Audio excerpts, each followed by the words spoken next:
I like screamed, not in like a girly way, but like, yeah! Like that kind of way, like point away from the mic. Welcome once again to Chill Filtered, the podcast where we drink whiskey so you don't have to. But you probably should. Hey, you probably are. And hey, we like you no matter what. Whether you're drinking whiskey or not, we know some people don't, and that's okay. Today we are drinking something from 13th Colony, and that is their 113 Rye. But before we get into the whiskey or life, oh, that's a nice color label. I like that. I know, it's beautiful. Yeah, it's a nice shade of forest green.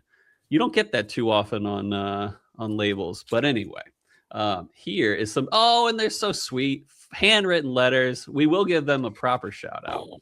Oh, and the stats. You might fill in my stats because I only had like 3 of them.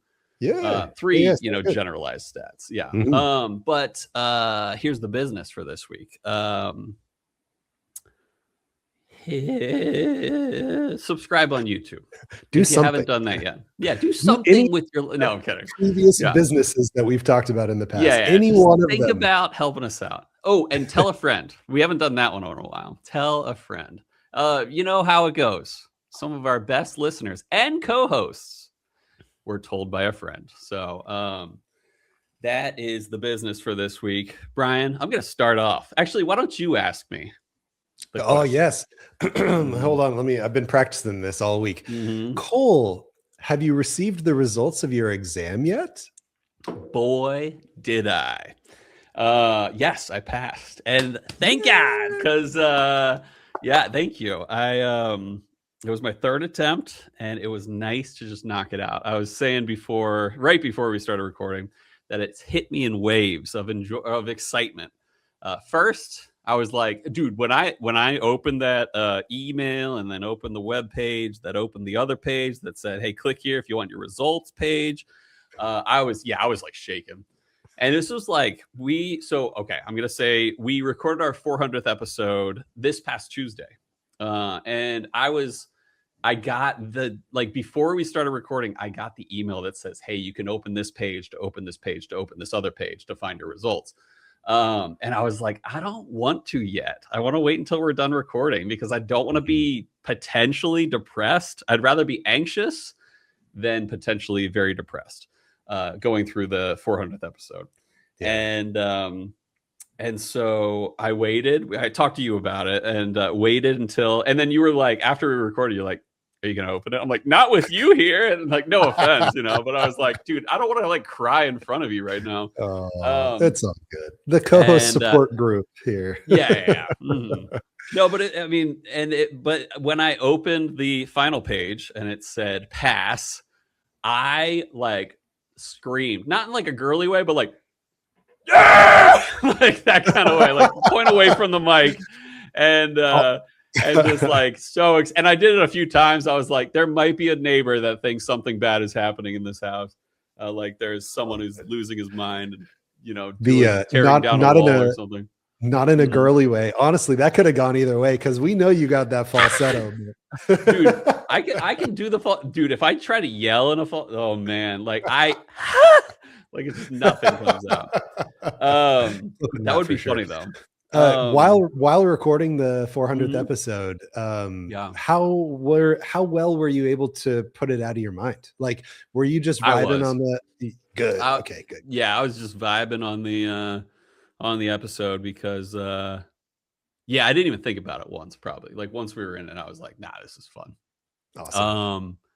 But yeah, I got so excited. I called Heather and I was like, she was on her way home from picking up the girls and from her work. So she picks them up on the way home. And I was like, hey, we're going out to dinner tonight. And she's like, and she didn't know that I was getting results that day, nor did I until I got the email. So I'm like, where are we going to dinner tonight? She's like, why? I'm like, because we're celebrating. She's like, why? And I'm like, because I just passed my exam. And she's like, wow, I was a mile away from home and I could hear somebody yelling off in the distance.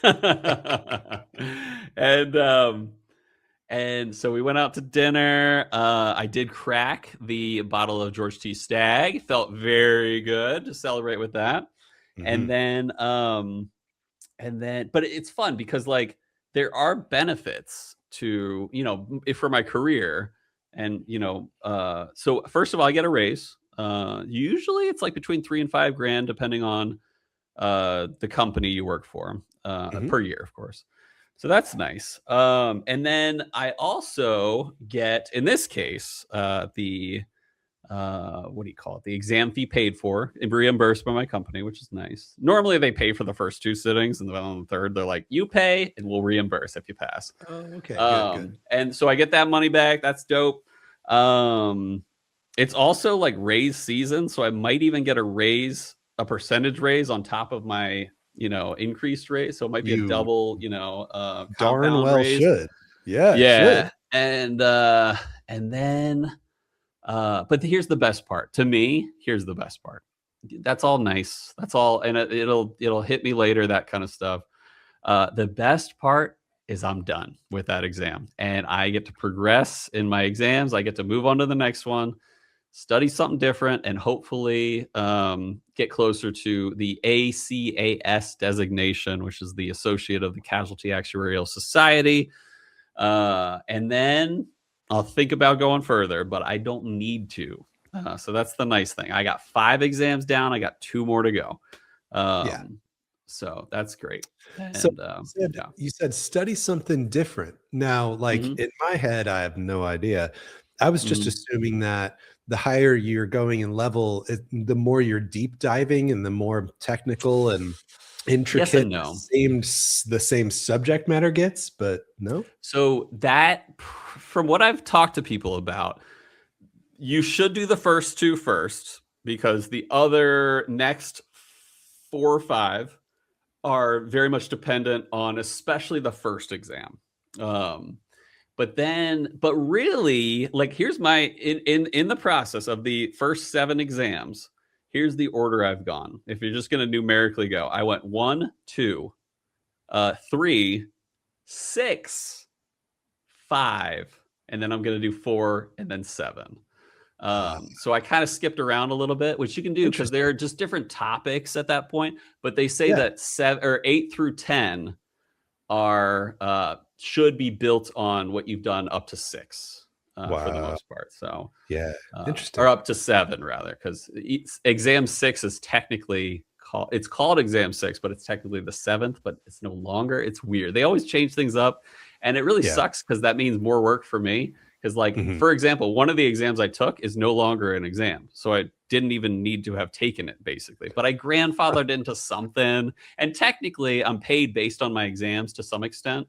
So I'm getting paid more in that way. But, yeah, it stinks that it's no longer counted towards basically my designation. But, hey, it felt great. And it was so hard. I mean, it was so stressful because I told you, like, and I told our listeners that, like, it was a harder exam than the one I got a 5 on, and 6 and above is passing.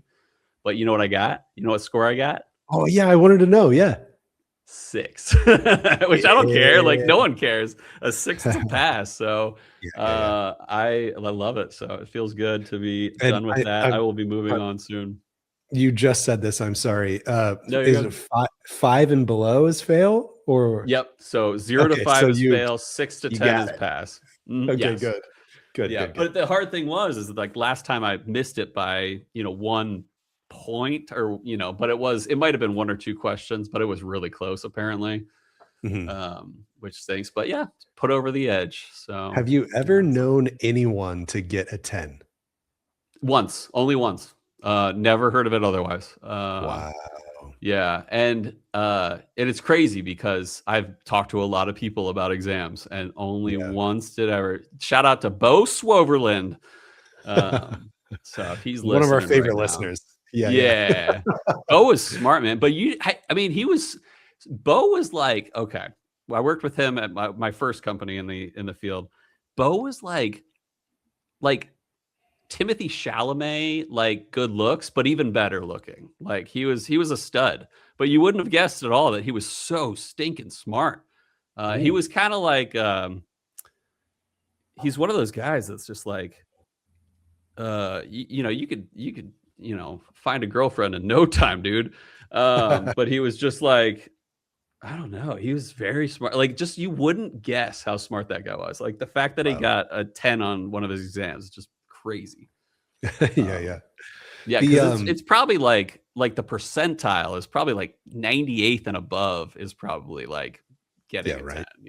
Yeah. So so many exam questions still. Like I feel like a couple weeks ago, bring them on. Now I'm grilling you again. There had to be some intentionality behind your taking exam 6 as early as you did. Like, what goes into choosing when? Are you like, I love this subject matter, I already know I'm good at it, so I'm going to do this? So exam 6, which is technically called exam 5, but it is the 6th exam in the process for the most part.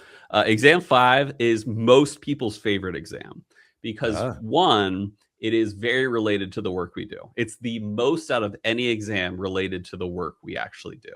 And when I started studying for 5, which is that exam, I skipped ahead because I was like, this will help me in the work that I do, but I'm also somewhat familiar with this already. So it wouldn't hurt to just skip ahead to this one. Some people say that it is harder than the first 5 exams.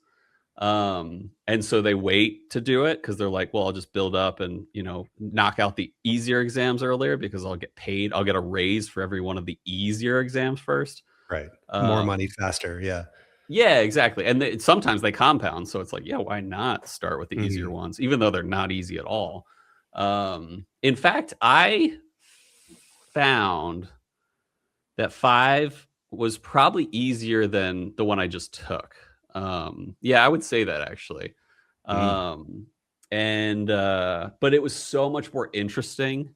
And yeah, like I said, it's most people's favorite because it is applicable and really cool to see like the workings of like actuarial science, especially for rate making and stuff like that. So yeah. Of the 3 through 7 exams, is there one that's like notoriously like the hardest? Yeah, they say like first of all, 7 or the 8th through the 10 or 8 through 10, which is 7 through 9 by name. They just started calling them by number, but they're technically not that. Is that because one got kicked out? Is that because one got kicked out? I think so. I think they just started messing around with, and they just kept the old names of the numbers. But yeah, exam 7, 8, and 9 are usually known as the hardest. But they say of the ACAS exams, which are the first 7, they say 6. The last one is the hardest because it is not so interesting and it's not so like mathy, because a lot of these actuaries are like, oh, just give me an equation and I'll do the math. And it's not that simple. Like if it were that simple, I would be doing really well in my exam progress. They make it as hard as they can with these, like, think of a word problem multiplied by a word problem and then subtract like nothing and then add a bunch. That is how hard these questions are. And then that'll be the last one you do that gets you ACAS, right? Yes. Okay. So I'm saving that one for last. Final boss. They say it's like like not a lot of math and a lot of memorization, but people get there, and I'll get there. And sometimes I do really well with memorization. But it's not just like quoting like lines from a book. It's sometimes being like, hey, how is this applicable in this situation? And so so exams 1 through 5, like the first 5 exams before the exam 5 and 6, the last 2 exams, it's a weird way to put it, but those are all usually the first 2 to 3 exams are multiple choice. The next 2 exams are mostly multiple choice, but some fill in the blank, like what's the exact number rounded to 2 decimal places. And then there's some matching too. They'll do that. So that's easier. But exam 5 and 6, the last 2 before ACAS, they are like, you can actually be wrong, but if you come to a conclusion using using the stuff they will actually give you partial credit if you even get the answer wrong, because they know you did the method right, or the process is correct or something like that. So that's where it gets it's where it changes. And then the last 3 exams are pretty much all that too. but usually harder. So. And do you get your results? Did they tell you how wrong you were on individual questions, or do you just get the number and that's it? So if you fail, they will give you how you did in each subject or even each section. They'll say you scored between 35 and 45% in credibility, or you scored, 55 to 65% in linear mixed models. And so they'll do that. But if you pass, they actually don't give you any insight on how you did. And I don't know why. I don't think anyone knows why. They're like, you're never going to need to know this again. You're done. And that's the funny thing. And I was talking to coworkers today about exams, and these are notably some of the hardest exams in the career world. Like they compare this to the bar. To some extent, the bar has a very, very hard pass rate. But then again, I can't say that like one actuarial exam is equal to the bar, but I can probably assure you that 7 to 10 actuarial exams are harder than the bar, the legal bar exam. Like I could very much say the pass rate of 7 to 10 exams is a lot lower than what it would take to get, the bar exam pass. Fight me on that. But don't fight me on the street before an exam. Because you will lose. Because I don't know yet, but I have not lost. But I've also not won. But it's come close. But what was your question again? How was I getting into No. You got it. The question was, did you find out how you did on each question? And the answer was no, because you passed. So just curious. Yeah. But I can tell you the ones I failed, how well I did on each subject or on each section. So what's the worst fail? What's the worst fail you've ever gotten? I've gotten 3 zeros actually. Wait, 3 zeros. Yeah. But that was because I scheduled the exam thinking maybe I'll be ready for it. And then kind of realizing in the study process, I will not be ready for that. So I didn't do a lot of practice tests. I didn't do a lot of practice exams. And it was the first attempt at each one, three different, like, for example, the first exam, I was studying on my own, didn't know how to study, didn't know how to do anything. And I took it for the first time just thinking, well, I signed up, I might as well take it, and got a 0. Similarly with the two other exams. Yeah. And like, I know your professionalism threshold well enough to know that like, you're not going in completely cold, surely. No. Where like I just assumed it was a shock for me to hear you say that you'd gotten 3 zeros because like I have no idea. 0 doesn't mean 0 points. It means curved to 0, basically. If you even get like 40% on the exam, you might get a 0. That is what I inferred based on your answer because I know you. Because I was like, surely you get a point for putting your name at the top or something. What is that? Like the SATs, you get like a 500 by just like writing your name or something like that. I don't even know. Yeah. How'd you do on the SATs? Do you remember? I do remember very well, actually. My mom called me. This was my, of course, junior year of high school. My mom lent me her phone because she's like, I'm gonna need you to call me so I can pick you up whenever you get out of the SATs. And my mom tells the story like this. She goes, so you called and I asked, hey, how'd you do? And you said, quote, well, on the math, I didn't get any wrong. But on the English portion, I don't know. I think I did okay, but I don't know how I did. My mom told me later, she's like, I thought you were just incredibly arrogant to say such a thing. I thought like you were just so confident in yourself that it just didn't even make sense. Come to get the score. I got a perfect score on the math. And without studying, without prepping in any way. Wow. And on English, I got a, what did I get? 610 and a 610. So that gave me a total score of a 2020, I think. Yes, 2020 of the 2400, but of the 1600, I got a 1410. Yeah, which is pretty good, but Yeah, right. 1600 is like perfect score on the SAT. Yes. That's what. Okay. So I got a 1410. Yeah. Oh yeah, I didn't do so hot. My SAT was 1290, but I will say, really? I got a 700 on math because 800 is perfect, right?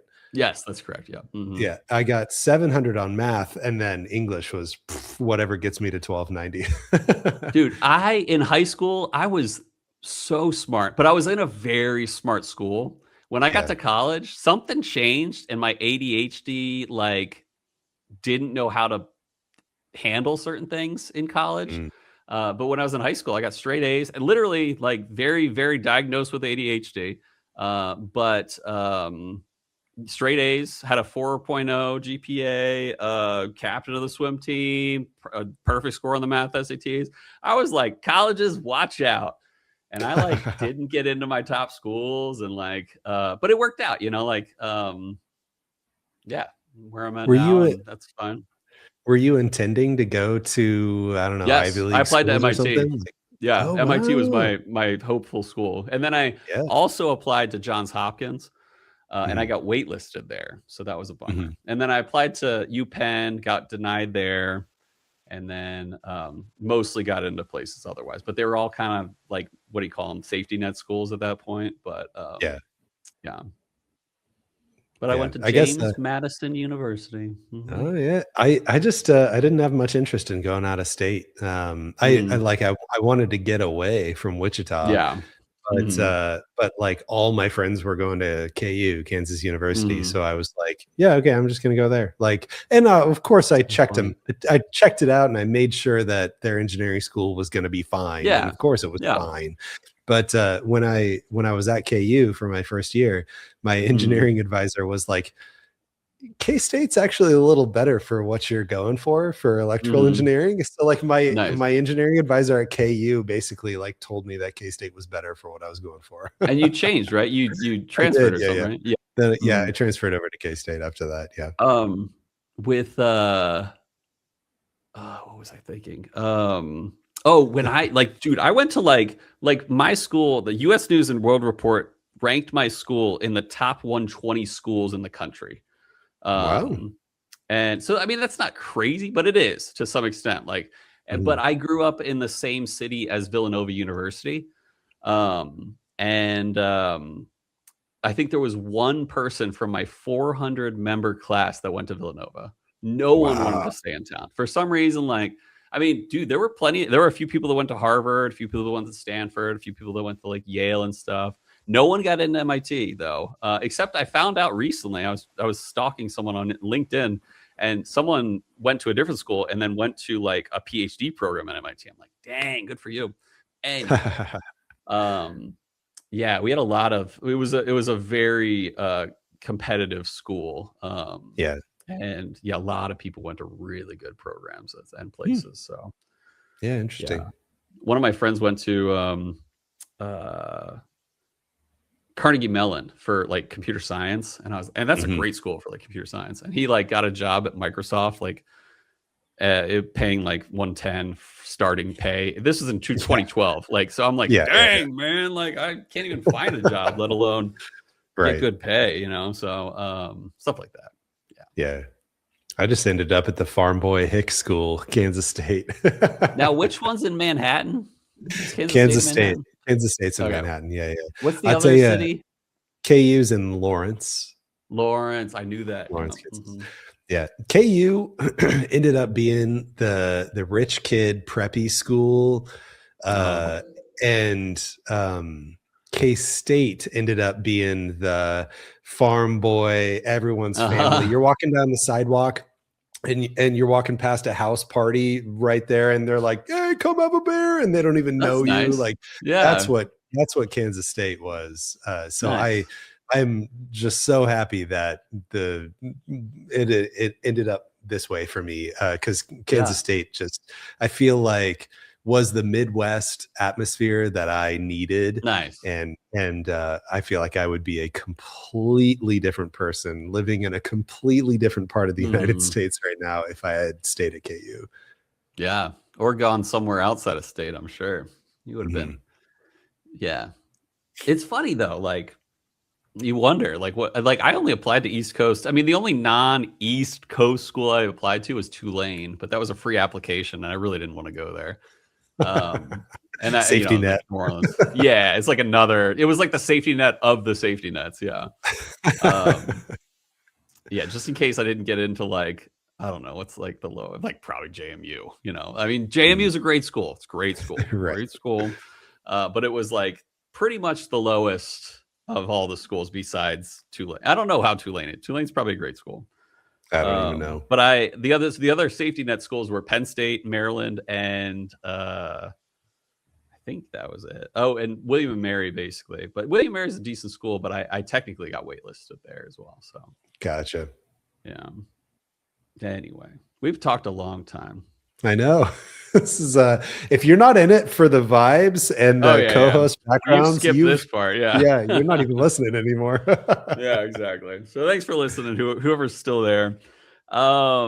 Let's get into it. We are drinking, like I mentioned, 13th Colony 113 Rye, but I want to talk about some fun history, but not before this quick break.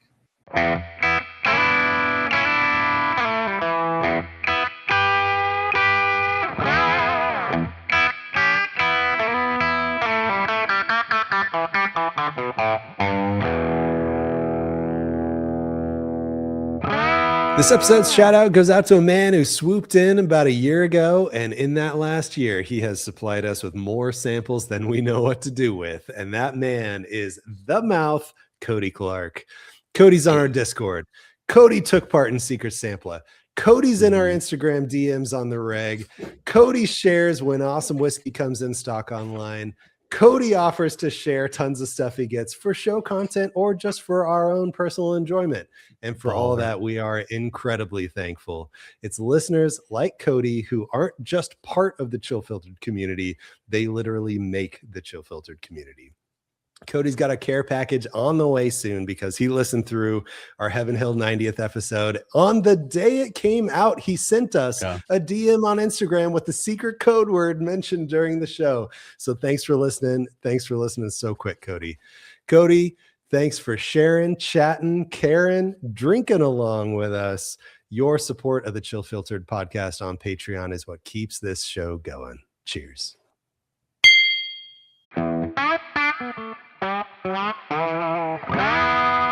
We're back. What a nice break. I enjoyed talking about Cody, or at least listening about Cody, because he is a baller.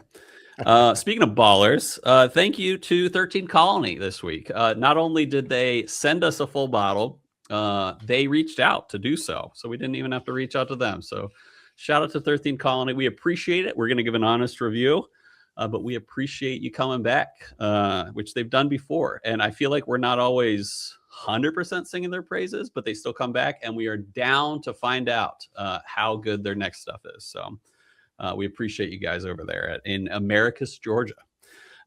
Second thing to get to, we do have a barrel pick out right now. We don't need you to buy it, and nor do I need to bring it up every episode, but don't buy it yet. If you're thinking about it, hold off until we say so, because apparently it's not in the warehouse.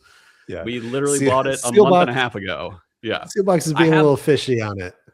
I have more words to say about Sealbox this episode, so we'll find out. Yeah, but it related to 13th Colony, actually. Interesting. But not that we hate the guys at Sealbox. Sometimes we just wonder about them. Sealbox is a machine that doesn't always perform the way that we hoped it to perform. I can say that about myself. So 13th Colony 113 Rye is what I wrote. Why did I write Rye? I added an R by accident. R is right next to E on the keyboard, so maybe you just fat fingered it. It's probably that. This is our 7th. Can you believe that? 7th episode covering 13th Colony. Wow. All that since Bryan has joined too. Yeah, I know.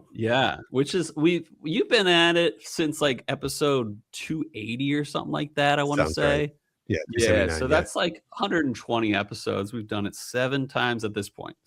And one of the cool ones, like we feature some really cool things from 13th Colony, including a most recent episode we did on the double oaked hazmat bourbon. That was good. So we basically covered, simple history of 13 colonies, Southern aged whiskey history, stuff like that. Even prior controversy for the distillery. I remember doing that, I think, on our first episode. We talked about like some of the controversy, even though it's not really controversy. But today, I thought the lack of being explicit on the labels. Yeah, but everyone does that. I don't know. It's not that big a deal. But today, I thought I'd actually talk about a related, but also completely separate distillery. Why? You'll see. I'm going to talk about MGP and how MGP shaped the modern rye. I liked the history I put together for this. So I like MGP ryes. Yeah, and that's what we're drinking today. Technically, it's an MGP rye. If you drink rye whiskey today, there's a very good chance you've tasted the influence of one distillery in Indiana, whether you knew it or not. That distillery is MGP, Midwest Grain Products and Ingredients, if you care to know, located in Lawrenceburg, Indiana, also known as Ross and Squibb Distillery, but literally no one calls it that. So anyway, MGP's rye legacy begins actually with Seagram's. When Seagram's closed its distilling operations in the early 2000s, the Lawrenceburg, Indiana facility, along with its mash bills and production methods, eventually became part of MGP. And one particular recipe would go on to define modern rye whiskey, and that is the what recipe, Brian? 95.5. 95.5. Malted barley was the 5%. Rye was the 95% mash bill. So anyway, this mash bill is bold, typically high spice, maybe even herbal, minty, peppery, the kind of rye that punches through in cocktails and announces itself when it's neat. And in the 2000s and early 2010s, when rye whiskey was just beginning its true comeback, MGP had quite the aged stock to go at a time when most distilleries actually didn't have that stock. So what happened? A huge number of emerging brands started sourcing MGP rye. Some were transparent about it, some weren't. But the result was the same. For nearly a decade, a massive percentage of rye whiskey on shelves across dozens of labels shared the same Indiana DNA. And it shaped consumer expectations for what a rye was. When people think of a, quote, classic modern rye, unquote, they are often thinking of that 95.5 profile. Sharp spice, maybe even some, like I said, baking spice, as well as like things like dill spice, mint, that kind of structure. And MGP didn't just supply rye, it standardized what rye tasted like in the modern era. But as the category matured, something shifted. Distilleries began focusing on differentiation through custom mash bills, in-house distilling, blending, and increasingly finishing techniques. If a base rye profile is bold and spice-driven, finishing can add a dimension, maybe sweetness, maybe even texture or contrast to some of the spice.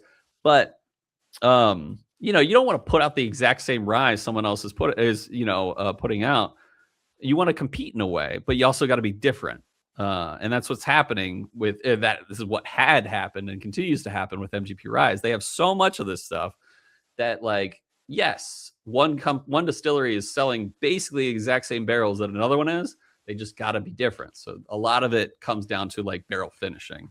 And so that's what we're doing today. I mean, we're talking about MGP rye that has a special barrel finish. And that's what 13 Colony's doing here. It's their 113 rye as opposed to their 113 bourbon. This one is, as well as the bourbon, finished in maple spirals, maple wood spirals.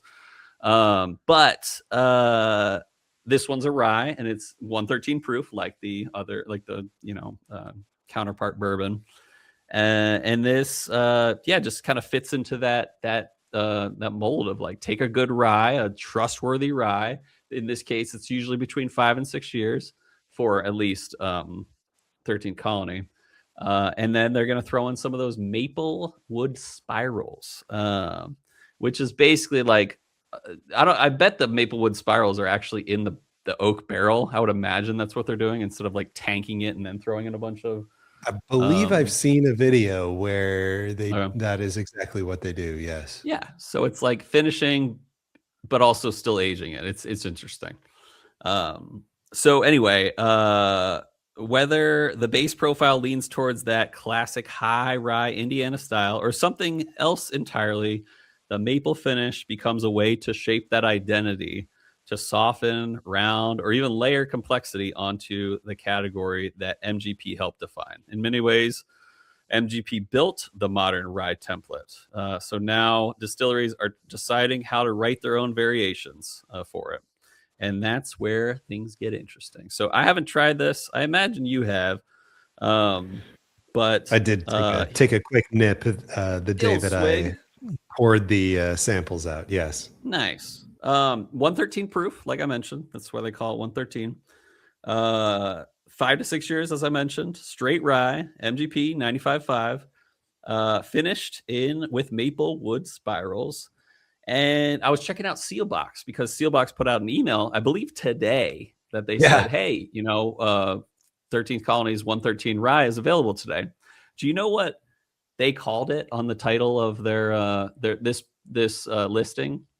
They called it 13th Colony Straight Rye Whiskey finished with maple wood spirals. No mention of 113, which is they're technically the title of this whiskey, but they called it 13th Colony Straight Rye Whiskey finished in maple wood spirals, and it happens to be 113 proof. Yeah. Has Sealbox ever gotten product names wrong before? Yeah, we were apparently the non-chill filtered podcast, which there is apparently a podcast called that. Oh yeah. And I was like, as long as you're wrong, don't send it to the wrong, podcast. Like, don't claim it's another podcast. So anyway, but they fixed it very quickly. Thank you, Sealbox, for doing that. Total wine price and Sealbox price, $63. Just released this week. And side note, you're correct. Sealbox, 13th Colony sent out their email today. Boom, it's live. Here's a link. Go buy it from Sealbox right now. Yeah. That email went out 5 hours ago. It's still available. You could buy it right now. It did not insta sell out online here. Yeah. Now, I'll tell you what might be a part of that. I clicked and went through the checkout process and everything. From Sealbox, total to me, $93.21. Tax shipping and everything. And then the Sealbox, $25 shipping. If you want one of these and you're buying from Sealbox, you're paying $93.21. That's stiff for a 5 to 6 year rye. Yeah. If you're not interested in buying it from Sealbox, it was sent to select markets: Arizona, Arkansas, Colorado, Connecticut, Delaware, Florida, Georgia, Kentucky, Maryland, Michigan, Missouri, Oklahoma, South Carolina, Tennessee, Texas, and Washington, D.C. Dang, they have really upped their distribution game in the last year or two. That's impressive. Couple things. I was skimming the paper that I got while you were talking. Couple things to point out here. The distillery uses the 13th Colony Distillery uses its single barrel program to experiment with finishes, and recent rye whiskey barrels finished with maple have become some of its most sought after barrels. So apparently people were really digging single barrels of this. Nice. and then they were like, let's put out a full release of this. I did notice on here also, it says that the distillery, there we go. The distillery plans several specialty releases in 2026. Nice. So I wonder if any of those might be something we've never heard of before. That might be cool. But probably the 113 bourbon and the double oak, I'm sure those are considered specialty releases that they're putting out in 2026. They do well with those. Oh, very well. Dude, the double oaked is like easily my favorite thing that 13th Colony puts out. Oh yeah. Well, they're this hazmat rye I got is not too shabby itself, Single barrel rye. I did just for the heck of it, I poured a smidge of that just to see if I could get any kind of rye similarity. But man, it's a difference of 30 proof points. Like, and I know it's a different beast entirely. 13th Colony also sent me this sweet bar mat. What ballers! The first bar mat I've ever owned in my entire life. So thank you very much for that. I got one from a Christmas episode one time. I want to think it was Nathan Anthony back in the day. Oh, nice. Yeah. I assume it was Buffalo Trace themed. It was George T. Stagg, actually. Yeah. Oh, nice. I have no doubt that you mentioned that this is 5 to 6 years aged, correct? Yep. Twice. Okay. Yeah. Very good. It is not. It does not say that on the bottle, but it does say that on their online materials. Great nose. Here, so the nose is very fruity. Bright white sugar fruity. Totally agree. My worry is no, you go. No, my worry is that it is gonna be light. It's so fruity that it makes me feel like it's gonna be light, but then again, it's 113 proof, so usually that brings a little bit more oomph in the flavor. So we'll find out. The nose on this just absolutely strikes me as a mid-proof MGP rye. It's got very tame herbal qualities, dill, celery, like that sort of. The vegetal MGP rye notes are totally there. And like, I am the MGP rye guy. Like, I think if there was a type of bottle that I own the most of, it's MGP ryes. I've got vegetal ones. I've got super deep oak heavy ones. And this is straight shooting middle of the road. This has some of the vegetal, but it also has a vanilla creaminess on top of fruity notes. I'm thinking like cherry. I'm thinking like cherry, vanilla, ice creamy kind of notes, along with some of the vegetal rye stuff too, which like you wouldn't put those two things together in real life normally. But if you're a rye fan, you know that on a rye whiskey from MGP, those are some solid notes. Oh yeah. This reads 120 to me. So it reads higher, which is what some people want. Some people want something that tastes a lot higher proof. And 113 is nothing to shake a stick at to begin with. It's definitely on the cast strengther side as opposed to something under 100 or less. But it reads hotter than 113 to me. Do I enjoy that? Actually, it's a little hot. It's a little burning on the tongue more than I expected. Is that bad? Not necessarily, but the flavor's there, but it's a little masked by the alcohol to be like the burn. I don't want to say the alcohol like flavor. Yeah. I'm interested to see if as your glass sits for a bit, you change your opinion, because I do agree it does drink overproof a little bit, but it has a oily Cody Clark presence that like that sweetness really helps to temper the ABV stuff that's going on too. That is not to say that it tastes any kind of exceptionally aged. I do think that this drinks spot on for 5 to 6 years. I strongly believe I would re-entry buzz this at 5 years. That would be my guess. And I think that's not a terrible thing though. Yeah, go on. Sorry. Yeah, totally. No, you're good. I would push for probably 118 on proof on this if I was guessing. But similar with the nose, my palate notes are some of the vegetal, a lot of the creamy, and the mouth coating oils like attribute to that creaminess that I get on the palate.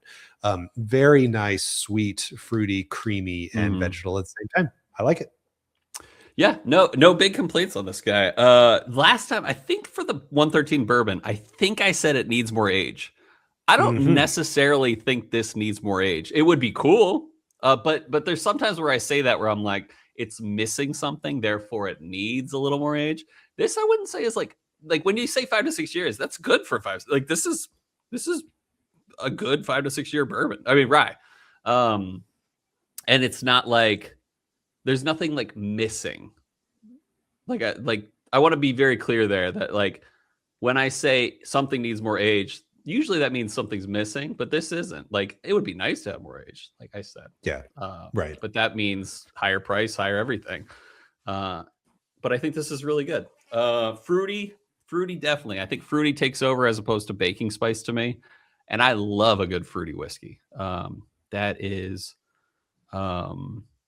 just like I go for fruity notes. That's my favorite kind of notes. I prefer fruity to savory. This, yeah, good finish too. It doesn't last forever, but it isn't bad. There is no like weird bitter drop off or anything like that. Yeah. The thing is, ryes generally come of age at an earlier age than bourbon. So that like sweet spot of when do you finally get enough barrel character, and when does the ethanol and sharpness kind of settle down a little bit. In ryes, that is generally about 7 years, and my cat totally agrees. In case you heard that, it's right there at that mature level for a rye, whereas the 113 bourbon, 5 to 6 years. I mean, 5 to 6 year bourbon to me just sounds like any other bourbon that just barely got to the point where it was ready to be released. But 5 to 6 year rye in my head sounds like, yep, they did their due diligence. That's as old as it needs to be, or should be. Fun question for you, Bryan. Give me an example of a less than 6 year bourbon that is actually great. Because one comes to mind for me any day. Less than 6, dude. This is the encyclopedia brain that I don't have. Let me think about it, and I promise I'm going to tell you, and you're going to agree with it by your answer. Yeah. Wilderness Trail, dude. Oh yeah. Everything they're putting out is even a 4 year they're putting out is like good stuff. Yeah, absolutely. And that's the minimum they do over there in Danville, Kentucky. Yeah, totally agree. It's like I can think of a lot of like 4 to 5 year bourbons that are released as like double oaked or at like 90 proof, or like all the things, all the little tricks to make it so that it's not like offensive, like I feel like this is not even in that caliber at all. Yeah. And especially with the 113 bourbon, how I remember feeling about that, I'm so sad that I don't still have actually, there's probably one in our pool, but I really didn't want to go dig it out because I really want to do that blind someday whenever we pull it. But I remember the 113 bourbon being somewhat dissatisfactory. And this is totally satisfactory. And with I think the price points are the same too. I assume they're at least close. And this is to the point where, like, if these two were on the shelf next to each other, I would never grab the 113 bourbon, and I'd be grabbing the rye all day, every day. Yeah, this would even go really well in a cocktail. Oh yeah, totally. Classic, like good cocktail whiskey, which we don't really fully want people to be like, hey, what's your best cocktail? Like we try to go, neat water ice. But this would rock in a cocktail. Sometimes we do a Diet Coke pour. Yeah, exactly. Sometimes a flat. Sometimes I do. Yeah. Well, yeah. This reminds me of the episode 21, the Eagle Rare 17, where Adam poured a flat Coke with the Eagle Rare 17. And it was one of my last pours of that too. I think it was the last pour of that bottle. Yeah. Sad. Well, when we do our What Whiskey Would You Choose, and we ask who your favorite ex co-host of all time is, he'll probably lose some points for that. Yeah. Yeah, he might. Just from that. Dude, have you done water on this yet?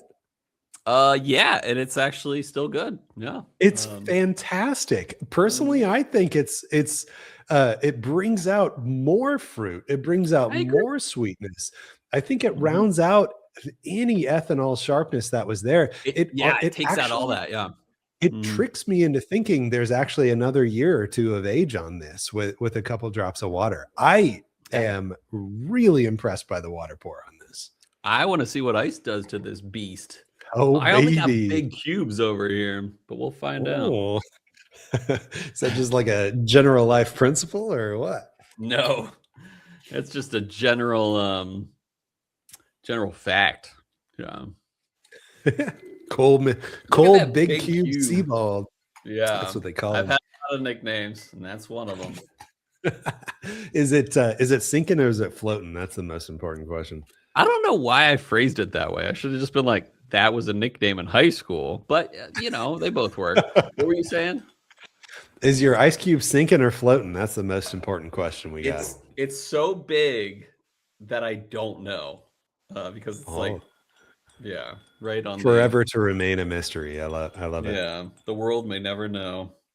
It smells great. Fruity. Yeah, I'm gonna let my ice sit for a bit while I sip the neat one more time. I did do a quick neat sip after my water earlier, and man, I'm doubling down. I think water pour is fan-freaking-tastic. Ice pour ain't bad, and this is a lot of ice that is diluting this whiskey. I don't think it's better than water, but it is impressive that it didn't tank. It didn't get too bitter. I'm enjoying it. Would I ice it? No. Based on what I know of this whiskey, I wouldn't ice it. But then again, if you wanted to, it would still be good. So, yeah. Gonna go big no ice. Are you getting the bitter? It's just bitter oak, and the nose is only oak, and the palate's just bitter oak. If you're having tasting problems, I feel bad for you, son. I got 99 problems, but the bitter ain't one. Go on. That's saying it's got to be like at least 30 episodes have gone by before we got one of those. I was so excited when you said bitter oak. I'm like, bring it on. I'm sure no one was planning on doing this anyway, but don't add ice. It's not great. I mean, it wasn't bad for me, and I had a chunk of ice in there, so maybe try it, but don't try it because, like I said, it's the worst of the three pours. But if you're like, it's a really cold day and you're sweating it up in the southern sun, yeah. You said cold day. Did I say cold day? That's so funny. Yeah. Super cold day. Why don't you make it colder? Yeah. Freezing day. Yeah, dude. We haven't talked about this. Iced coffee, hot coffee, and I know decaf, of course. Like, are you like hot no matter what all times of year? I will never drink hot coffee. Yeah. Literally never? Never. It's not so I don't even know like no. Okay, so coffee. If it's espresso, sometimes. Like a latte. I'll drink a hot latte. Okay. But I will never drink hot coffee. It's not even if it's of course I drink only decaf, but yeah. What's the point? Yeah. Yeah. No judgment. I change it up on the season. In Phoenix, you take every opportunity you can to pretend like it's cold. Yeah. So when it's like, a brisk 60 out and you go to Starbucks, you get a nice hot latte and you hold your hands around it and you go, yeah. No, I mean, yeah. I will happily, especially in the winter, I will happily drink a hot latte but even in the winter, I like 80 to 90% of my coffee decaf orders or espresso orders will be iced. But every now and then, like I'll get a nice I will only usually get mochas in hot, but I will usually get lattes type things in cold. Yeah. Dude, I'll tell you what. Oh man. Cole, how do you feel about raspberry flavor? Like a orange raspberry mocha frappuccino. Oh baby, that sounds good. I don't know. No. I enjoy raspberry, and I have enjoyed it in coffee, if that's what you're asking. It is what I'm asking because a couple days ago, Starbucks was like, "Hey, try our new raspberry cold foam ice shaken espresso," and I was like, "Yeah, I could see that raspberry and like a latte kind of thing." to get like a chocolate red fruit thing going on. I have had one of those every day for the last 3 days. Nice. Good for you. I love it when it's that good. Incredible. Seriously. Dude, Starbucks used to do that kind of thing a lot. And they used to have a lot of syrups, like just random syrups. Like one of my favorite was almond. They used to have almond syrup left and right. Yeah. But then when I started working, or even like right around 2010, they were like, we're pulling back and we're just focusing on the core stuff, like vanilla, caramel, mocha, pumpkin spice. Like that was about it. A few other things like caramel brulee and whatever. But like, and then they've recently started to expand a lot more, which I think is good. Why not give more options? But they used to do like you can get like a raspberry orange, latte, mocha latte or whatever, but they sounds good to me, man. You ever seen Zoolander? Yeah. Was that a Zoolander orange reference? mocha frappuccino? Yeah. Okay. All right. Yeah. I knew it sounded familiar. But yeah, it made me curious. And I was looking through their like cold foam flavors, and there's like a banana cream cold foam something. I'll tell you, I'm almond. Next time yes, please. Next time I'm at Starbucks though, I'm doing something banana cream. That sounds good. At least you got to find out. Yeah. But enough bring about back almond Starbucks. If we tell enough listeners, it'll happen. Look at the color of this dark pour. Baby. Which pour do you think this is, Cole? The hazmat for sure. Yeah. I figured I'd give it right now. Figured I'd give it a go, but I'll tell you what. What I did is I took the rest of my neat pour after taking a last neat sip. I added water to it, man. I am full on water, then neat, and then ice is like a distance last place. I agree. At least on the order. Do you want to talk about the text you sent me after last episode? Wait, I don't even remember. What is it? What was it? Was the last episode? I think like I've been trying, like, because lately I go in seasons, in and out of seasons where whiskey makes me feel very tired, even just after recording an episode. Yeah. So I've been in one of those seasons lately, and I'm trying to like not drink. And I never drink like enough to like get drunk, but sometimes the more I get closer to that point, the more tired I get. So I'm like, I'll just keep it safe and just drink a little. But you remember this? It was I think it was Tuesday. Hold on, was it this one right here? Totally dreamed about you. Something funny. I woke up at 11 and like can't wait to tell Cole. And naturally now I have no idea what it was. No, that was a good one though. I love those kind of texts. Maybe it was a week ago. It was I'm not drunk, or no, you're drunk, I'm not drunk, or something like that. Yeah. Very which is all jest, of course, but yeah. The lesson learned is if you go on the accusatory and tell them they're drunk and that you're not drunk, then like classic. Then they get defensive, and then you get to be like, whoa. Yeah, whoa. Yeah, exactly. Was it last episode, or was that 2 episodes ago? I'm hung up on this. I'm hung up on when you told me you had a dream last night. We were on a janky version of Survivor, but we killed it on the first challenge. Yes, we did. Yeah, it involved a lot of water, is what I remember, at least to this point. We were in a boat or something. Yeah, it was weird. Yeah. Well, when I think of Survivor, I think of people on like a 1 foot diameter cylinder, like 5 inches above the ocean surface, and they have to stand there on 1 foot for as long as they can. Like, I'd be out in about 10 seconds if that was me. So here's a question for you, Bryan. Do you get uncomfortable if someone says, I had you in a dream, or you were in my dream last night? God, no. I'm like, me lay it on me. I'm so like, ready. Tell me for all this. the details. Could be but I know anything, some people man. that are like, I don't know, like maybe it was a sex dream or something like that. And I'm like, no, I wouldn't tell you if it was a sex dream. Well, yeah. Oh man. Those people are just insecure. Yeah. No, I'm down. I'm down for it all. Yeah.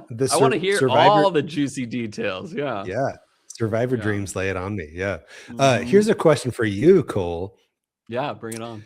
When shows like Survivor and shows like, I can't even remember the name of it. Oh, Fear Factor. When they go into bug mode and they have people like eat bugs, or they reach into a pit full of scorpions, I don't know, whatever. How well could you handle the bug garbage that happens on shows like that? So it's a really good question, because there are, like, if you told me I'm putting my hand in a hole in Phoenix and there might be scorpions in it, I would never do that, ever. Like, I would find a stick that could pull off what I need to do. But on Fear Factor, there's a level of like liability where you're not actually going to get stung by a scorpion. It's just going to be a scorpion crawling on you, or a tarantula crawling on you, or a beetle crawling on you. And it's just all like it's just creepy as opposed to dangerous. I can handle creepy if I'm going to win $50,000. I cannot handle dangerous. Like, I am terrified of scorpions. They are straight from the devil. If you actually look at what a scorpion is, they are straight from Lucifer. But if that's a matter of danger as well. Like, I've talked to people, they're like, sometimes it hurts a lot, but then, like, I heard one woman say that was worse than having a child. Like, the pain of childbirth was not as bad as that scorpion that just stung me. But all that to say, I could put up with it, knowing that the worst that could happen is some irritation and creepiness. But that being said, I couldn't like risk my getting bitten by like a venomous scorpion, or bit by a venomous spider, or stung by a scorpion. Yeah. So like cockroach level, like you can do that. If $50,000 is on the line, yes, I could do that. Yeah. It's like they put you in a casket and they pour 5 50-gallon buckets of cockroaches on you. You're doing it. No less than 50 grand. Don't get me wrong. Yeah. I would be only thinking about the money at that point. I would not be thinking about anything. Like, I'd be like, this has got to be worth it for 50 grand. I can't. I can't do the bug stuff. And it's like, I love watching those shows and being like, yeah, I could do that. I could do that. And then as soon as the bug thing comes on, I'm like, nope. And it's like, and like Survivor, I feel like, is the one who would do this stuff where it's like, you got to eat it. Like, you need to eat this. Oh, that's a different story. You need to eat 10 bugs or something. It's like, no, can't do it. Not going to do it. That's a different story. Yeah, that would be a lot harder for me. Is like, because I was just thinking, like, as you were talking before you even mentioned eating bugs, I was thinking like Fear Factor often did eating nasty things, and I have a gag reflex that is probably pretty average, but I do not like gagging. I do not like throwing up. I would avoid that kind of stuff. Yeah. I'm sure 13th Colony really appreciates us getting into this. Oh yeah. Well, we're real. Danielle, if you're listening, thank you very much. We love you. I will say, so I told you earlier, I took my neat pour and I put water in it because I think the water pour is like the best. And I'm sticking with that. I just took a sip of this. This was my original neat pour with water in it now. I think it's fantastic. I think it's fruity. I think it's like, it shows a great amount of oak. I think it's just, there's nothing subpar or offensive about this. It drinks well above a $62 bottle. And that's not a quote that you're going to see on a 13th Colony email. It's like not the bourbon offensive. Retriever and the bourbon judge, which it's not good for them. At all. Yeah. It's not offensive at all, says Bryan Rapp from Chill Filtered Podcast. Anyway, dude, could you imagine if we're on an email one day? No, I cannot. But yeah, honestly, it's delicious. This is like, I think $62 is value here, like, especially with water.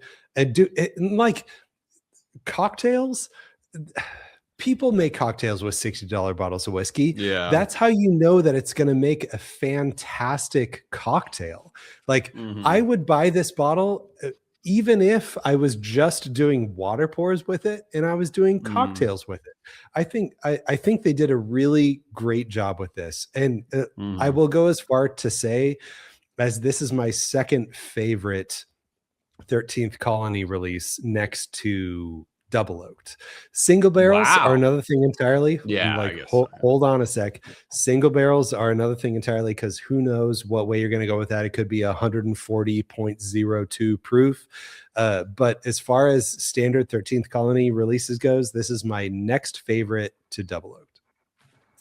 I know they do cask strength bourbon. That's one of their yearly releases. Did they do a cask strength rye? No, not yet. Well, ooh, Danielle, genius. Hey, if we can help you at all, I'm sure they're thinking about that. But if you're not, we'll take credit. 1%. The 13th Colony Chill Filtered Podcast, cask strength rye. Yeah, makes sense to me. Yeah, that'd be a fun future meetup. Is in Americus, Georgia. We can hang out. Right. I don't even know. Americus is pretty far from Atlanta. I want to say it's 2 to 3 hours from Atlanta, and that's like probably the nearest big city. Yeah. But we can have fun in Atlanta. We can, and then just make a drive. We can have fun in Atlanta. Yeah. As long as it's not in the summer. Please, no, not in the summer. That humidity, though. Yeah. All right.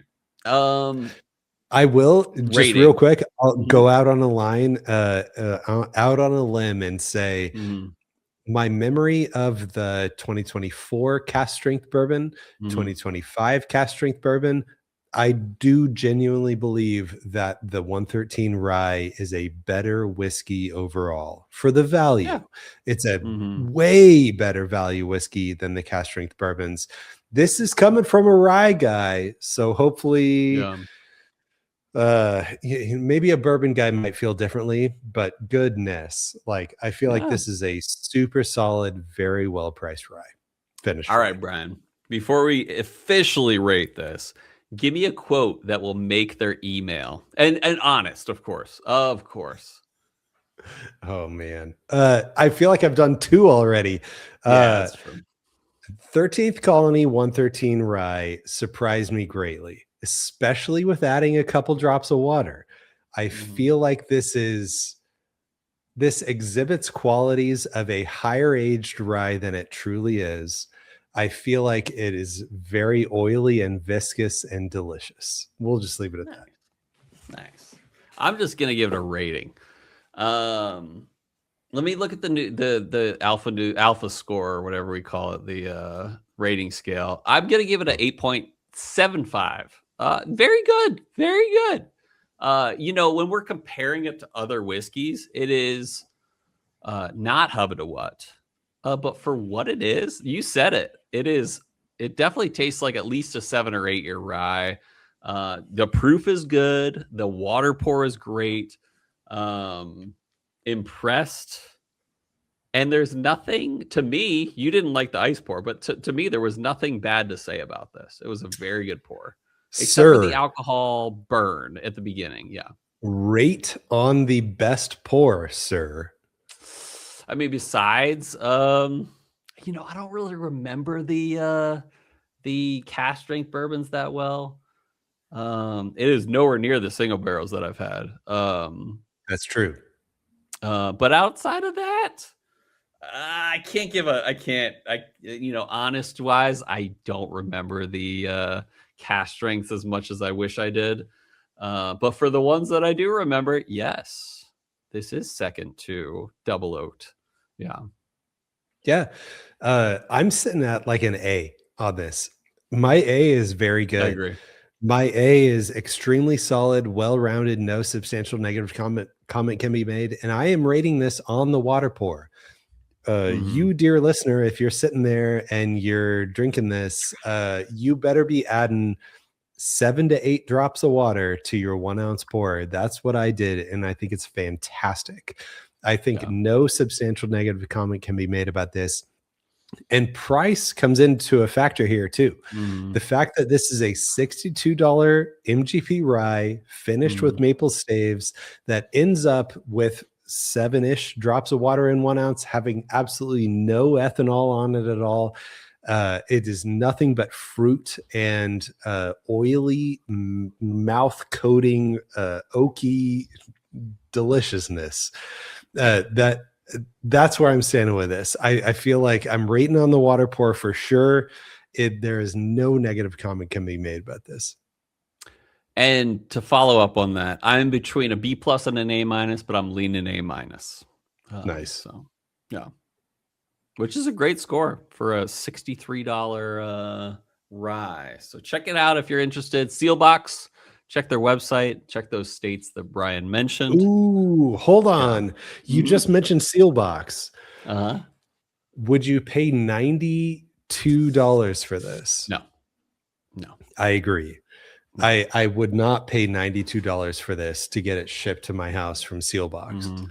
But I would pay $63 all day, every day if I lived in one of those lucky states that they deliver to. Which you do. Yeah. Not me. Not this guy. All right. Now that we've given our ratings, I think it's time to move over to our next segment of the show we like to call Whiskey World News. All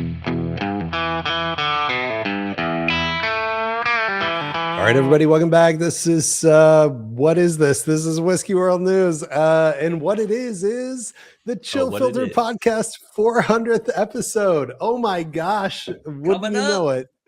We somehow made it to the 400th episode. Who would have thought? Who would have thought?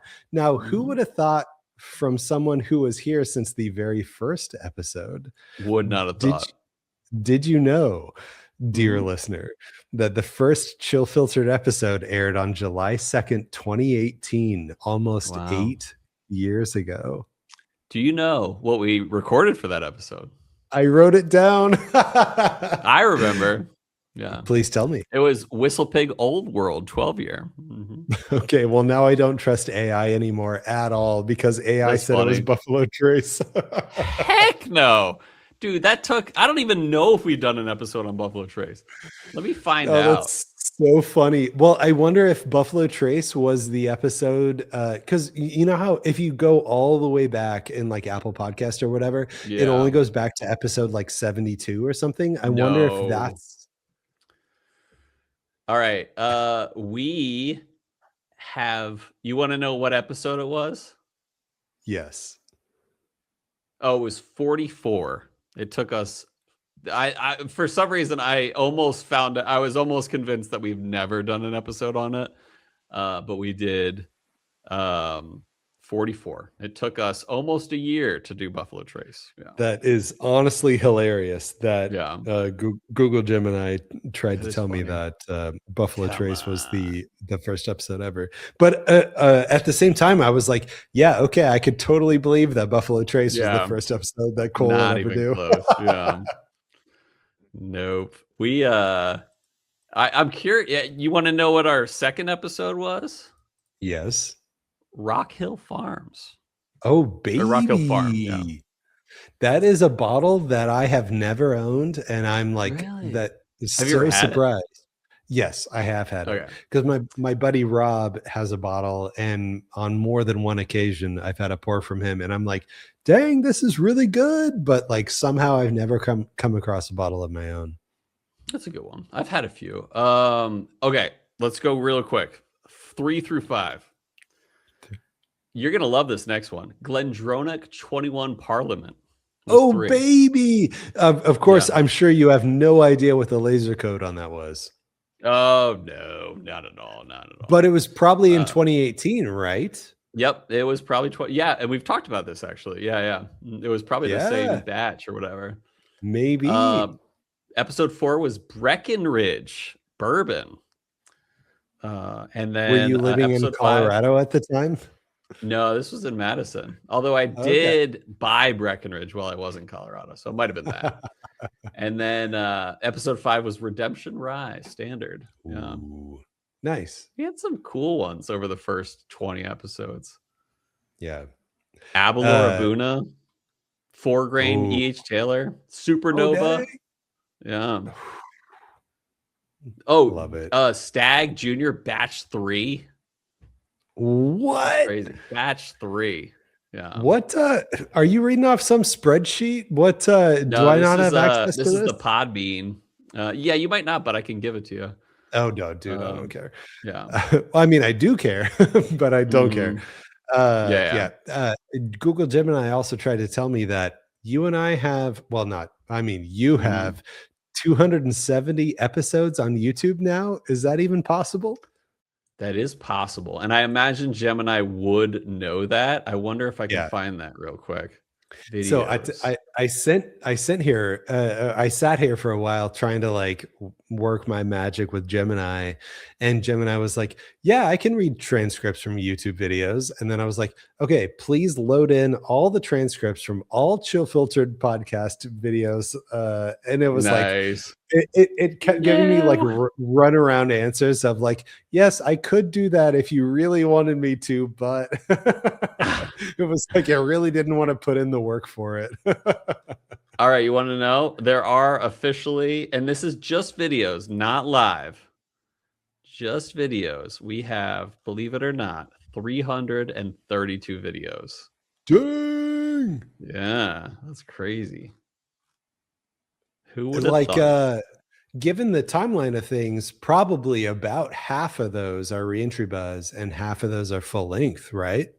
You told me, what was it, 100 plus episodes now? Oh, of the that's right. Buzz? We did just pass 100 on reentry buzz. Yeah. But you've been around, man. You've been here a while. True. 2 years. Multiple pages. And for the record, your first official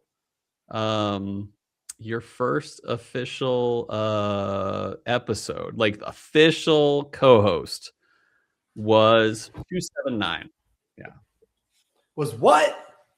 279. Oh, okay. Because I was going to say, Sam got me this Christmas ornament right here. Nice. Wait. Let me see. It says it aired on November 6th. your first official episode was September 25th, 2023.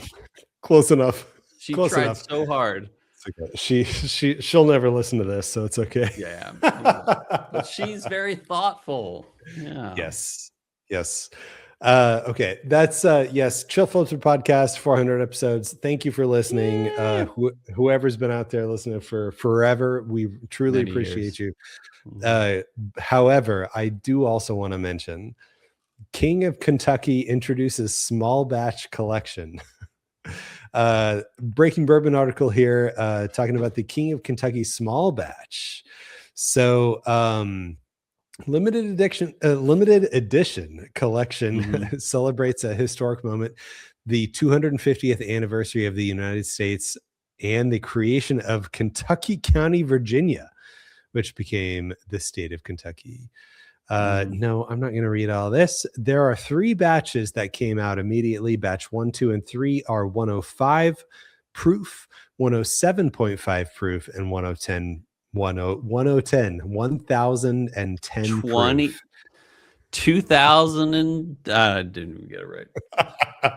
Each batch is a blend of barrels aged 12 to 18 years. Some barrels had exceptionally high Angel's share with just 16% liquid after years of evaporation. Sounds like Eagle Rare. So these are all like well aged. Well, okay, but it is a blend. You do not know how much 12-year whiskey. 12 is a good minimum right there. That's how true. much are they though? That is what I was going to get into next. Yeah. Cole, how much would you pay for this? A 12-year bourbon from like a King of Kentucky release, I'd pay 150 easily. So maybe maximum 160.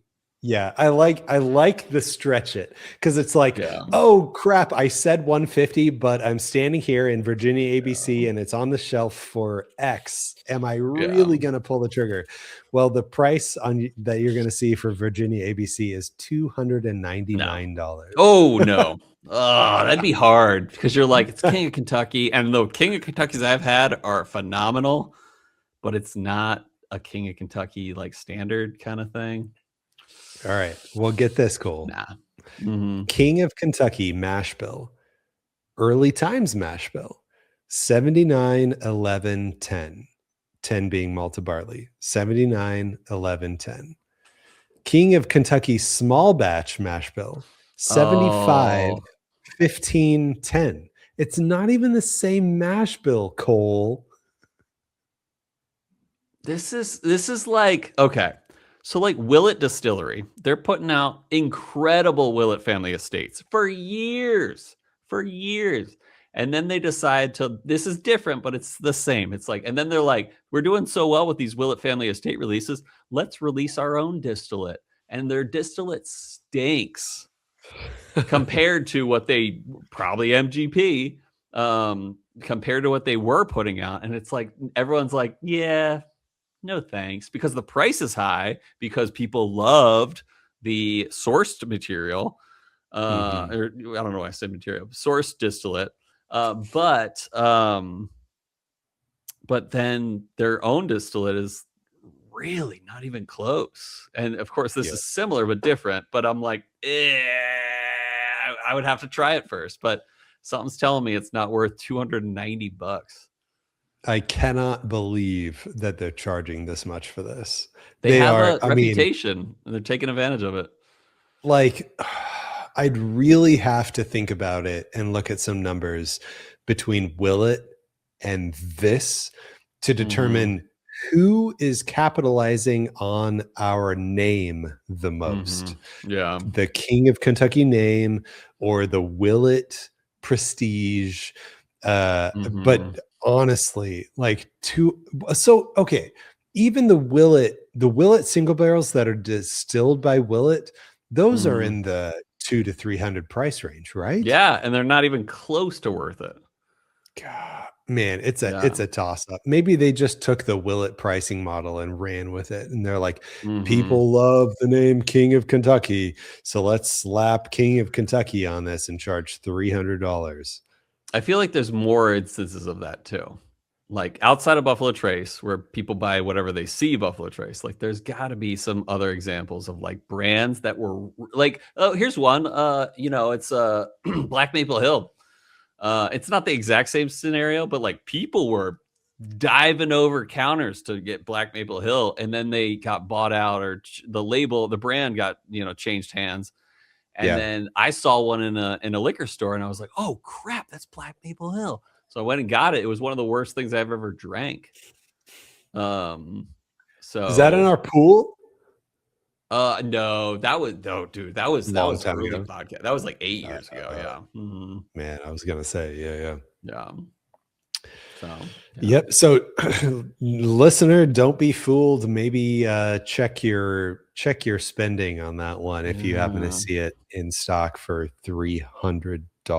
There might be better things to spend $300 on. Dude, I would genuinely rather have 5 to 6 13th Colony 113 Ryes than whatever the King of Kentucky releases. Yeah. I mean, maybe it's incredible. It could be, but I'm not banking on it, especially if they changed the mash bill, or at least used a different mash bill for this. Yeah, I think and $290 is way too much. I know. I mean, what does King of Kentucky sell for? Like the standard ones that they're doing? It is in the 3s, close to 4, I think, for MSRP. Close to worth, that. And those are like old. Those are like 16 minimum usually. 16, 17, 18. Yeah, for sure. All right. Well, let's move beyond this. Let's go to what whiskey would you choose? Are you ready? Yeah, we got results. We do. We asked which bitters makes a better old fashioned, and I cannot believe that I lost to this degree. Really? Oh yes. no, Angostura is the go-to. I know that Angostura is the go-to, but like, okay, all right, I can believe that for your any given person, what do you actually own and have in your house right now? Angostura would beat toasted almond to this degree. Yeah. But man, do I personally disagree with the idea that Angostura wins in terms of goodness at a ratio of 83% to 17 toasted almond. You know that one of the people that voted for your side was Cody Clark, the baller, the mouth. Oh, I knew I loved Cody. The mouth. Yeah. See, if someone named the mouth votes for something, you know it must be good. Yeah, it's true. Yeah, but you know the question must be asked, Cole. You made a toasted almond old fashioned last week. Yep. What did you think? I liked it. I love almond flavor stuff. I love the sweetness of it. I love the unique sweetness of it. I also felt like it wasn't a true old fashioned because I'm used to Angostura bitters. Did I prefer it? No, I preferred Angostura, but it was still good. It was still good. Yeah. Okay. All right. Worth trying. Yeah. I'll take it. Worth trying, and now you have a lifetime supply of toasted almond. I'll you know what I should do is I should double it. Like I should do 2 dashes of Angostura and 2 dashes of the toasted almond. That'd be worth trying this weekend. Yeah, totally. But we asked you, we said, what is your favorite bitters for an old fashioned? And also, have you ever made your own? Any success with making your own bitters? Got a couple write-ins here. Oh, you go first. Yeah, Robbie and his wife actually gave me a book one time of how to make your own bitters. For some reason, I can't find that book, but I hope to find it. If not, I might buy it again because it's really cool. Like, it's a really cool idea to like make your own bitters at home. That's awesome. Yeah. We got a write-in from Off Topic Whiskey here. Mr. Randall saying, I made chocolate bitters. Not bad. My go-to is Ango. I like that. Angostura. Orange, black walnut, and Peychaud's. Peychaud's? How do you pronounce that? I say Peychaud, but I'm probably wrong. Peychaud? Oh, that's interesting. Yeah. Okay. All right. We'll look that up later. We got Phil Chilterd, one of our just absolute favorite listeners here. Love this guy. Maybe I should have read this one last. Phil Chilterd says, I've made my wife pretty bitter. Thank you, Phil. Thank you for writing. Sorry about that, Phil's wife. I know, right? We got Cody Clark here saying, I made ancho chili bitters for my maize old fashioned, like maize like corn. Maize old fashioned, it worked, but limited use case. And my favorite is Turkish tobacco. Looking that up right now. Adds an umami flavor almost. And what is right over here? I'm making eye contact with it right now. I bought Turkish tobacco bitters. Nice. Like 3 days ago because I needed more almond. I needed more almond anyway. So I bought more almond and then I saw the Turkish tobacco and I was like, dang, that sounds good. I got to do that too. So have you tried it yet? Nope. Here pretty soon. I need to try one of those. I want to hear how it goes. I'm very interested, especially if Cody's into it. Keep you posted. Yeah. The mouth, you gotta respect what he thinks. Madtown marketer Ben Klepsik here saying Angostura, no homemade, but I've made shrubs. Oh, wait. Do I know what this is? Is this the cocktail? Shrubs? No, it's kind of like a vinegary, it's not exactly like bitters. You would know. Like some cocktails will involve shrubs in there. Usually like vinegary to some extent. I do but flavorful. I'm a vinegary guy. Worth checking out. I like vinegary. Lastly, we got Kilted 518 Miles Ferguson saying just Angostura. Not much selection available, apparently, in North Carolina. Actually, he has reached out to me to get him Peychauds because he doesn't see that often. Oh, interesting. Yeah. Well, congratulations on your fantastic Angostura win. I'm not jealous at all. But this week, we are asking you, dear listener, for what whiskey would you choose in honor of episode 400 that is coming up. Mm-hmm. Who would you rather interview for your 400th podcast interview? Would you rather interview Richard Patterson or Coles? Freddie Johnson. Man, that'd be great. Mm-hmm. So I'm on Team Richard Patterson because I'm trying to learn as much information as I can about the way that he's going to kill me for not nosing my whiskey correctly. It's like, hello, how are you? Dude, that would be a great episode. But no, it's got to be Freddie Johnson. And I have always dreamed of but don't get me wrong. We should do both one day. Not at the same time. Could you imagine? That would be a very interesting. They would like cancel each other out probably. Yeah, they really would. Yeah, the intensity of Richard Patterson, and then Freddie's like, "Whoa, like bring it down a little, calm down." Yeah, that'd be so funny. No, I gotta say, Freddie Johnson, dude, that would. I've always wanted him on the podcast, but then again, if we can get one on, maybe we can have the other on. So.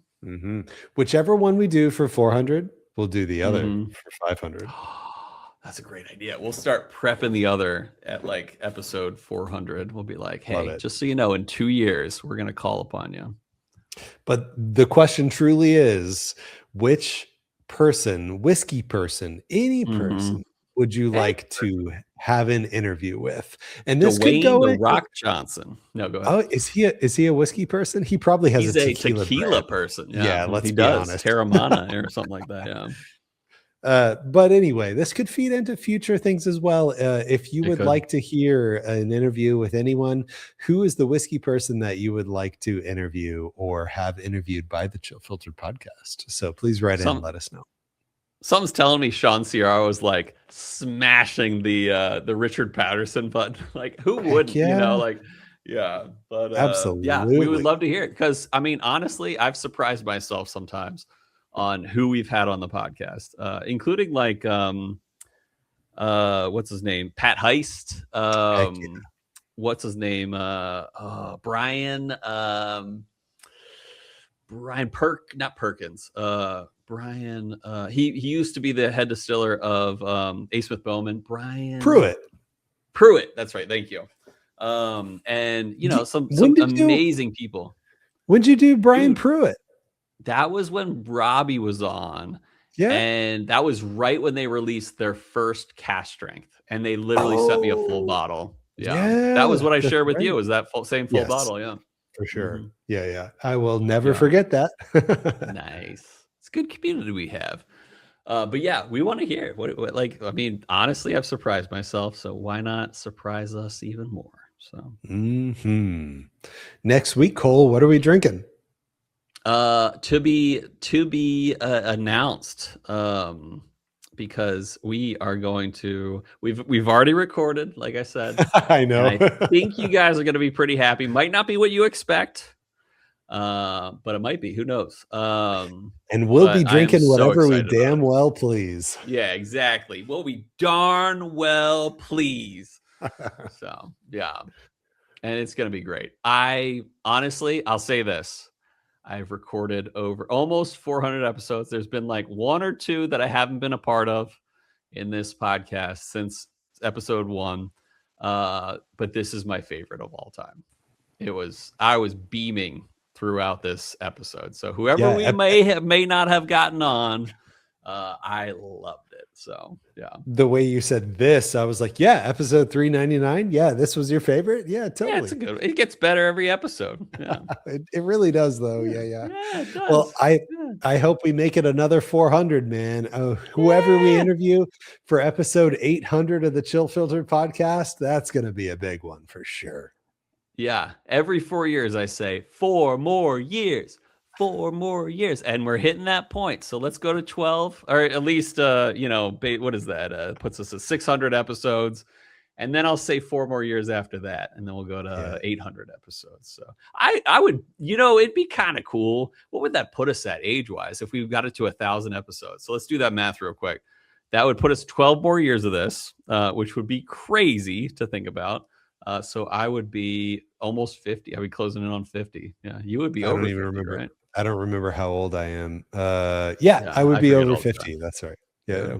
But maybe one day we'll make enough listeners and viewers. Maybe by episode 800, we'll have enough viewers to make some money off of the views of this podcast. So maybe. I tell hope your so. friends. Yeah, but in the meantime, we're not searching for it. So yeah, no, that's the nice thing. Yeah, I enjoy my day job. Yeah, exactly. And I don't need it. And I hope those who listen know that we are, people know we're not seeking the algorithm. It would be nice to get a few more followers. That'd be cool. But we're just here for the community and the therapy and the whiskey. Don't get me wrong. And I hope people can enjoy it with us. But most of all, friends, listeners, those who've been listening literally to 399 episodes, we hope that our love of whiskey lifted your spirits.